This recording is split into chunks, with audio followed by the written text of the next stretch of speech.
Bonjour! Dans un moment, nous allons discuter avec Nathalie Charette à propos de l'Arcanson.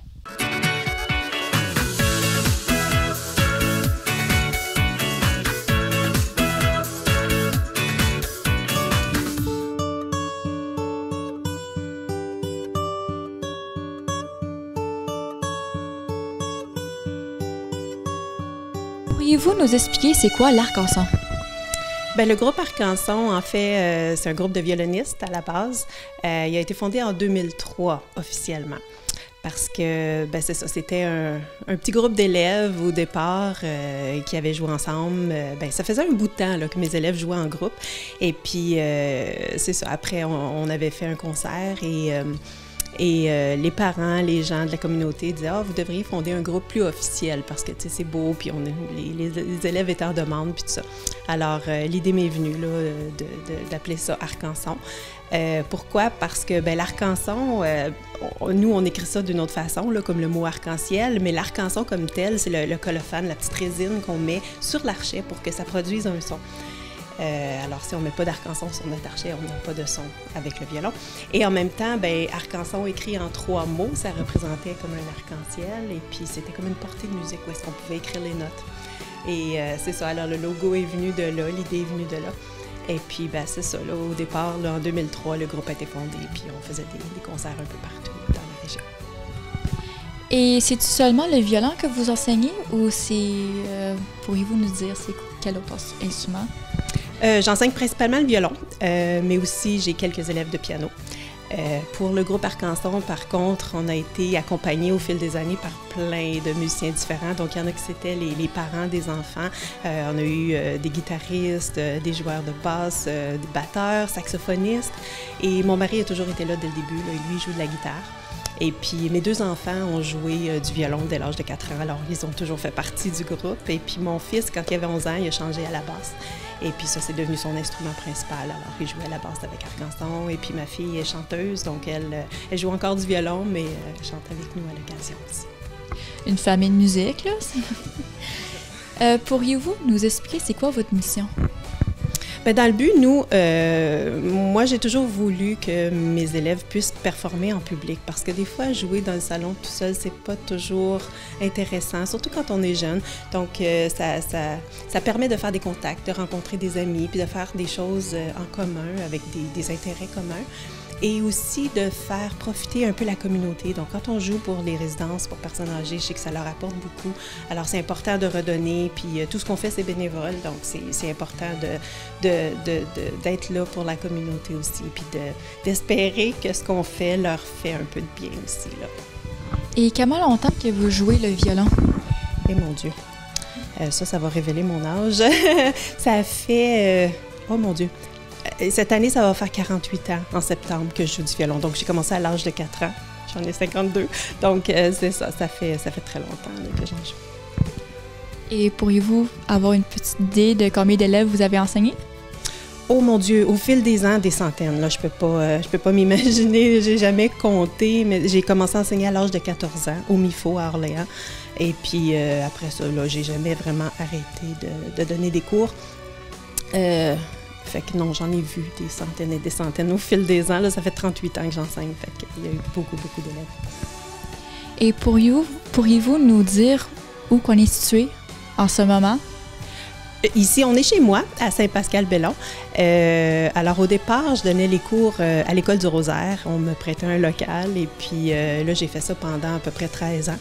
Mais là, finalement, ben c'est ça, on a décidé de construire une allonge à la maison et puis de faire les cours ici. Donc, c'était plus intime et puis c'était plus facile aussi pour moi, au lieu de faire le voyagement, aller-retour, parce que j'enseignais déjà le jour et puis le soir, ben c'était toujours la folie. Alors, au moins, je suis à la maison. Et puis, c'est un endroit un peu plus intime, les gens aiment beaucoup ça, là. Il y a une belle atmosphère dans la salle. Donc, Et qu'est-ce qui vous avait inspiré de faire qu'est-ce que vous faites aujourd'hui? Moi, quand j'étais petite, il y a quelqu'un qui a fait à peu près la même chose que je fais en ce moment. La mère d'une de mes élèves est enseignante de violon. Et on était un petit groupe, par contre. On était 4-5 élèves et puis on allait dans les foyers pour personnes âgées. Et puis c'est drôle parce que son père jouait du saxophone aussi, puis on avait différents instruments qui nous accompagnaient. Donc nous, on a beaucoup... j'ai passé ma jeunesse à faire le tour de plein d'événements et puis de jouer du violon avec des amis. Donc je pense que c'est juste... Ça m'a inspiré à faire la même chose. Moi, j'ai tellement aimé ça, j'ai tellement profité de ça que ça m'a inspiré à faire la même chose avec les jeunes. Et comment pourrions-nous s'inscrire à votre programme? Bien, en principe, moi, ce sont mes élèves. Donc, parce que je les vois régulièrement, je les vois toutes les semaines. Et c'est facile pour moi de perfectionner les pièces et puis de choisir le répertoire avec eux parce que c'est important qu'ils puissent jouer de tout, de tous les styles. Alors, moi, ma base, c'est le classique, mais c'est important qu'ils puissent jouer vraiment de tous les styles musicaux. Puis ensuite, décider ce qu'ils préfèrent. Alors moi, je ne veux pas imposer un style en particulier. C'est sûr que la technique reste classique, mais ils jouent de tout. Ils vont jouer des gigs, du folklore, de la musique de l'Europe de l'Est, même du métal, de tout, là. Alors, c'est ça. Puis j'ai des adultes aussi, là, qui font partie du groupe et puis je ne veux pas les oublier parce qu'ils sont très, très importants. C'est des gens, souvent, qui vont être à la retraite et puis qui ont un peu de temps. C'est un rêve de leur vie de jouer d'un instrument et c'est ça. Ils viennent avec nous puis tout ça. Puis leur présence est très, très appréciée aussi. Donc, c'est pour tout âge? Ah oui, tous les âges. J'ai des gens, là, j'ai une dame qui a près de 80, et puis, ouais, il y a jamais de... C'est ça, il n'y a pas de limite, je pense. On peut toujours apprendre. Avez-vous besoin de l'expérience pour s'inscrire à votre programme? Bien, en principe, souvent, les élèves qui commencent n'ont pas d'expérience musicale. Et puis, ça s'acquiert au fil des mois, au fil des années. Il y en a qui avaient déjà joué d'un instrument de musique avant ou qui avaient pris différents cours, qui ont déjà une base. Alors ça aide. Mais au départ, c'est pas nécessaire. On peut commencer à zéro, puis c'est pas un problème. Quel est le projet que vous avez fait qui était le plus fier pour vous et votre organisme, votre projet, votre classe, vos cours avec vos élèves? Ben, c'est sûrement les 2 albums qui ont été produits, donc le premier en 2011. Au départ, on voulait avoir un souvenir un peu de ce que les élèves avaient fait, parce qu'ils avaient fait tellement de concerts, ils avaient tellement joué partout. On a dit, OK, les pièces les plus belles, on va les regrouper, puis on va les mettre sur un CD. Il y avait plein de gens qui m'en parlaient, puis ça. Moi, je savais que c'était un gros projet. Au départ, je n'étais pas certaine, parce qu'il y avait beaucoup de travail que je devais faire seule. Alors, ça me tentait plus ou moins, mais finalement, oui, j'ai été contente de faire les albums. Et puis ensuite, c'est ça, le deuxième est venu par demande générale aussi, parce qu'ils avaient beaucoup aimé faire le premier. Et puis c'est ça, le deuxième est venu, le lancement a été en 2017. Donc il y a eu 6 ans de différence entre les deux. Et puis c'est pas mal ça. C'était beaucoup de travail, mais je pense que ça fait un souvenir à vie pour les élèves qui ont participé, puis pour les gens de la communauté qui ont acheté les CD. Et puis les CD aussi, l'argent des CD a réussi à contribuer à aider des familles, des banques alimentaires. Il y avait une petite fille à un moment donné qui avait des problèmes physiques et puis un gros montant a été à sa famille pour qu'elle puisse recevoir des traitements. Donc c'est quand même je trouve que redonner comme ça, c'est des bonnes valeurs à transmettre aux élèves. À la fin, vous vous sentez fière, je devine? Quand même, c'est beaucoup de travail. Fait que la fierté, ben je sais pas exactement. Tu sais, je veux pas. Oui, c'est sûr, fière des élèves, de moi, ben c'est sûr qu'on peut toujours faire un peu mieux, on peut toujours s'améliorer. Mais je sais que les élèves ont travaillé fort, puis ça, c'est sûr que oui, la fierté pour les élèves est là. Ça, il y a pas de question là-dessus. Et écrivez-vous votre propre musique ou c'est d'autres artistes qui ont déjà montré, démontré? Oui, habituellement, ben moi, je fais beaucoup de recherches pour trouver un répertoire qui est varié. Moi, ce que je fais, c'est les arrangements. Donc, des fois, je vais entendre une musique. Si, mettons qu'on joue une musique populaire, ben moi, je vais la transposer ou l'arranger pour que ça soit facile pour les élèves. Donc, si la tonalité ou en tout cas, c'est trop difficile, je vais m'organiser pour qu'ils puissent le jouer. Donc, j'ai un programme de musique et puis j'écris beaucoup de musique pour les élèves aussi, là, au niveau des arrangements. Pourquoi est-ce que vous faites... Qu'est-ce que vous faites aujourd'hui? Qu'est-ce qui vous avez mené à faire de la musique avec les élèves, pour les élèves? Ben, je pense que ça découle aussi d'un amour de la musique, comme j'en joue depuis que j'ai 4 ans. Donc, ça a toujours fait partie de moi. Le violon est une extension de moi. Et puis, je pense que quand c'est une passion à ce niveau-là, on a besoin de la transmettre. On ne peut pas garder ça pour nous. Et j'ai un autre emploi aussi, je suis traductrice, réviseur et tout ça, mais le violon est quelque chose dont je ne peux pas me passer. Si je suis longtemps sans jouer parce que je suis partie ou quelque chose, ça me manque. Il faut vraiment que j'aille mon violon avec moi puis que j'en joue. Et puis, comme je dis, c'est quelque chose que je veux transmettre. Je ne peux pas juste garder ça pour moi. Et pour être un candidat ou un élève idéal, vous avez besoin de quoi? Bien, de la pratique surtout, parce que c'est sûr que quand on performe en public, il faut que le produit soit de qualité. Alors, moi, je pense que jusqu'à présent, ça n'a pas trop été un problème parce que quand on fait partie d'un groupe comme ça, bien, tout le monde s'encourage un peu. Tu sais, on voit ce que les autres font, donc on ne veut pas être en arrière. Alors, on s'encourage l'un l'autre à vraiment perfectionner les pièces puis que ça soit un produit de qualité qu'on démontre quand on est en public, que ce soit pour 2 personnes ou que ce soit un groupe de 500, ça ne change pas. Il faut vraiment que le produit final soit bon. Et vous performez où? Bien, surtout dans la région de Prescott et Russell. Alors, on a fait plein de choses. On a fait des célébrations liturgiques, là, des messes de toutes sortes. Beaucoup à Rockland. Pendant 10 ans, on faisait la bénédiction des sacs d'école à chaque septembre. Et puis, on a fait plein de trucs dans les églises. On joue pour des mariages. On joue dans les foyers pour personnes âgées. Beaucoup à la salle de spectacle optimiste pour différentes levées de fonds qui ont lieu dans la communauté.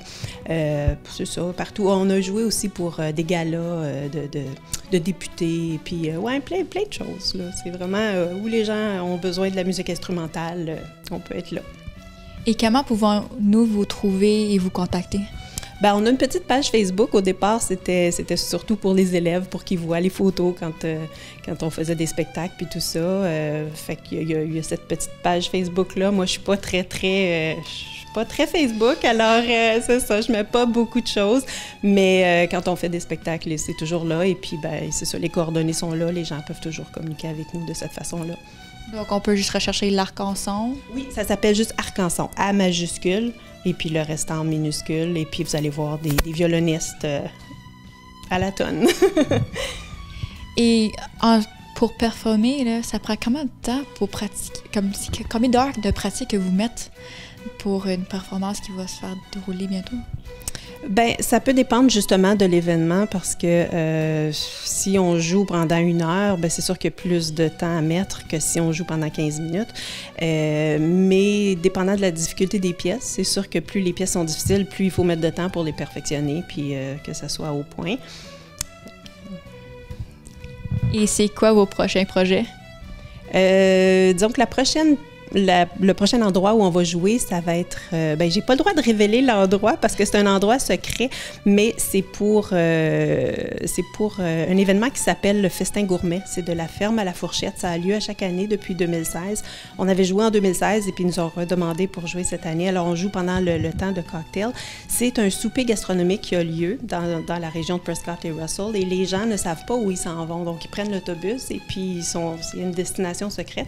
Ça a toujours lieu sur une ferme et c'est des produits qui sont locaux. Donc, les gens, c'est ça, là, j'ai pas le droit de révéler où est-ce que c'est, mais nous, on va jouer pour le cocktail de 4h à 6h. Donc, ceux qui vont assister à l'événement vont pouvoir entendre un peu. On n'est pas un gros groupe, on va être à peu près 6 à 8 violons seulement pour ça. Et c'est ça, ça va être une petite musique d'ambiance. Et c'est-tu vous qui enseigne tous les élèves ou avez-vous de l'aide? Non, c'est moi qui enseigne à tous les élèves. Offres-tu des cours en anglais ou c'est seulement en français?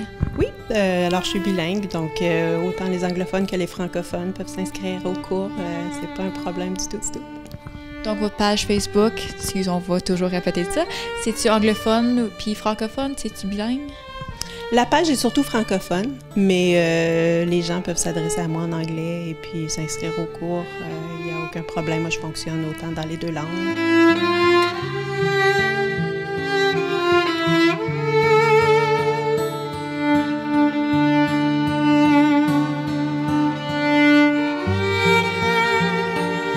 Si vous avez des questions ou vous êtes intéressé à ce programme, de contacter Nathalie Charret sur leur page Facebook à Arc-en-Son. Ce fut Angèle Sellard pour TVC 22. Bonne journée!